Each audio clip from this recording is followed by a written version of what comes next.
So, welcome back. We're finally getting to a TBR. I know it's only a few days into the new year, but clearly I'm doing great on being organized and on top of things, eh? But here we are, new year, new TBR. So, for January, I'm going to try to be vaguely less ambitious, I feel like, than I've been recently, because I have not been finishing TBRs. I still have stuff I'm working on from last month's TBR that you could technically consider carryover, I guess. Some that I didn't even start in last TBR, but here we are. And I've got a few to talk about today. And they'll be just new books.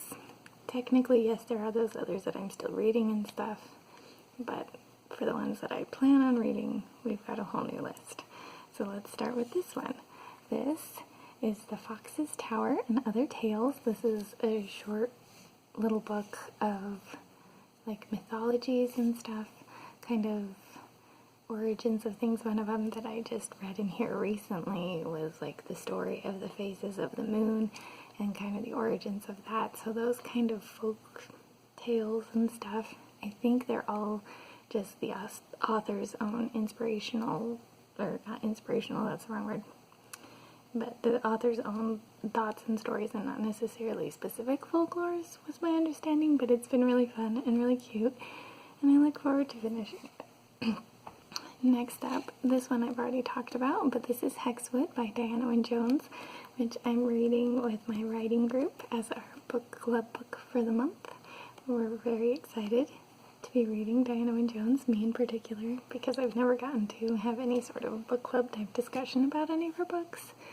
This probably wouldn't have been my first pick because it is an interesting book, but not my most favorite of her books.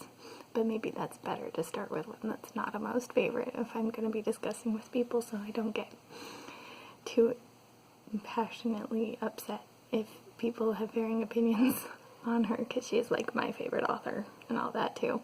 But anyways, looking forward to this one. Then next up we have Crying in H Mart, which I talked about in a previous video, talking about kind of some of my book plans. This is one of my plans for the year because it's one of the ones from the Goodreads Choice Awards from last year. I don't remember if it was just a finalist or an actual winner, but it was in the memoir category, and it was one of them that sounded interesting. So now I've got this and I've started it, and it's my plan to read it this month. Should be good. Then next up I have Devourer of Souls by Kevin Lucia. This is a horror anthology. Kevin Lucia has written one other one that I've read and really enjoyed, so I wanted to do another one. Actually, I might have even read two of his. Anyways, I really like his stuff. I think they're fun, and I'm looking forward to a quick little spooky read, even though it's January, so it's not like spooky mood time. I'm looking forward to it. Then next up we have For the Love of Friends, which is a romance novel. It's about a girl who does a lot of like weddings and stuff, I think, kind of similar to like that 27 Dresses one. She's always like the bridesmaid kind of thing, but helps plan them and stuff too. And she starts a blog about all these crazy brides that she ends up working with. And then it sounds like it gets revealed that she's not so anonymous at doing the blog anymore, kind of a story. So I'm intrigued. Hopefully it'll be just kind of a cute, fun, quick little thing. And we'll see. I'm not sure how the romance plays in, but we'll see. And then we've got Between Silk and Sand. This is a fantasy novel. I don't know super much about it. I think it takes place in like a deserty type setting, so I'm just kind of intrigued by the title and stuff, and that's why I picked it up, so we'll see how it is.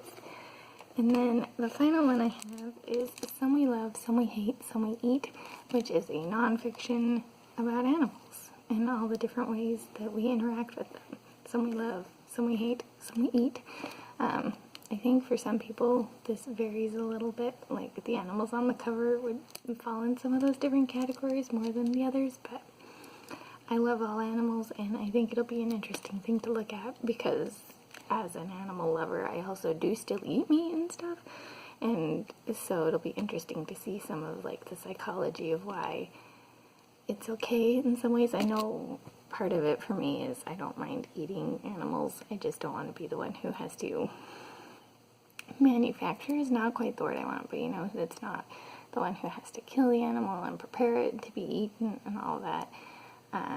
Once it's like a package of ground beef, I'll make it up and eat it, but I don't want to be the one who had to slaughter the cow to get it prepped to be turned into the ground beef, etc., etc. That part is where my stance on it is.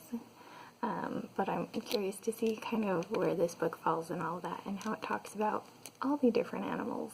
And it does have a little snacky on the back, so I hope it talks about snakes as one of the ones that a lot of people hate, because I've got me some snakes at home and I love them, and so it'll be interesting if it talks about that dichotomy too, that like the majority, maybe these animals would fall into these categories, but then why do some people they don't, and all that kind of thing. So I'm curious. It sounds fun. I've been meaning to find some good nonfiction, so hopefully this will be a fun one because it falls well within my interests. But yeah, that's what I've got for my January TBR. Let me know if you're reading anything fun for this month, if you happen to have read any of these and have any thoughts and opinions. All that share down below.